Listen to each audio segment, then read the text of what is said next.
Hello all. நான் இப்போ செஞ்சுருக்கிற இந்த பருப்பு குழம்பு வந்து 10 நிமிஷத்தில் பண்ணிடலாம். ரொம்ப டேஸ்டியாக இருக்கும். யாருமே பிடிக்காதுன்னு சொல்லவே மாட்டாங்க. அந்த அளவுக்கு டேஸ்ட் நல்லாயிருக்கும்.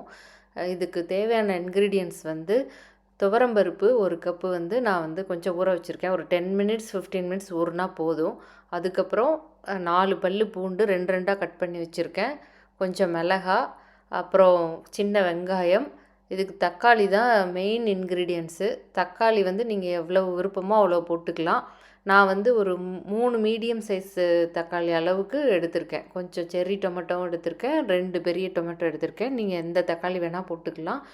நாட்டு தக்காளியாக இருந்தால் இன்னும் கொஞ்சம் டேஸ்ட்டு சூப்பராக இருக்கும். இதுக்கு வந்து குக்கரில் கொஞ்சம் எண்ணெய் விட்டுட்டு கடுகு, வெந்தயம் போட்டுக்கணும். அதுக்கப்புறம் கொஞ்சம் பெருங்காயமும் சேர்த்துக்கலாம். அதுக்கப்புறம் நீங்கள் வெங்காயம், பூண்டு, மிளகாய் இதெல்லாம் போட்டு கொஞ்சம் நல்லா வதக்கணும். ஒரு 2 மினிட்ஸ் வதக்குனா போதும்.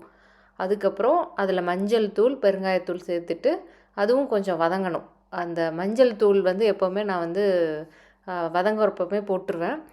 அதுக்கப்புறம் நீங்கள் வந்து பொடுசாக கட் பண்ணி வச்சுருக்கிற தக்காளியையும் அதோடு சேர்ப்போம். நான் இதில் வந்து சில்லி பவுடர் ஆட் பண்ணுறேன். சில்லி பவுட்ரு தான் இதுக்கு ரொம்ப மெயினான ஒரு இன்க்ரீடியண்ட். இதில் வந்து நீங்கள் தனியாத்தூள் இல்லாட்டி சாம்பார் பவுடர் ஆட் பண்ணலாமான்னா பண்ணால் நல்லா இருக்காது. சாம்பார் மாதிரியே ஒரு யூஷுவல் டேஸ்ட் வரும். அதனால் நீங்கள் வந்து சில்லி பவுட்ரு மட்டும்தான் இதுக்கு ஆட் பண்ணணும். காஷ்மீரி சில்லி, நார்மல் சில்லி எதுவாக இருந்தாலும் பரவாயில்ல, அதை ஆட் பண்ணணும். கடைசியில் மல்லித்தலை போட்டு நல்லா குக்கரை மூடி வச்சு ஒரு 4 விசில் வர்ற வரைக்கும் நல்லா வேக வைக்கணும்.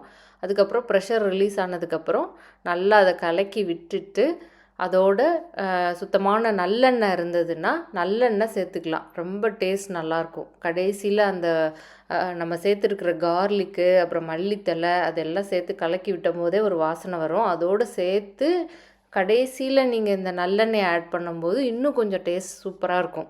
உப்பு அண்டு நல்லெண்ணெய் 2யும் வந்து கடைசியில் ஒரு ஆட் பண்ணிக்கலாம். ஒரு 2-3 ஸ்பூன் நல்லெண்ணெய் ஆட் பண்ணால் போதும், நல்லாவே இருக்கும். இது வந்து சுட சுட சாதத்துக்கு, தோசைக்கு, இட்லிக்கு ரொம்ப நல்லாயிருக்கும். சின்ன குழந்தைங்களுக்கு ஹார்மே பண்ணாது, வயிற்றில் எரிச்சல்லாம் வராது. ரொம்ப நல்லாயிருக்கும். நீங்களும் ட்ரை பண்ணி பாருங்கள். Thank you all.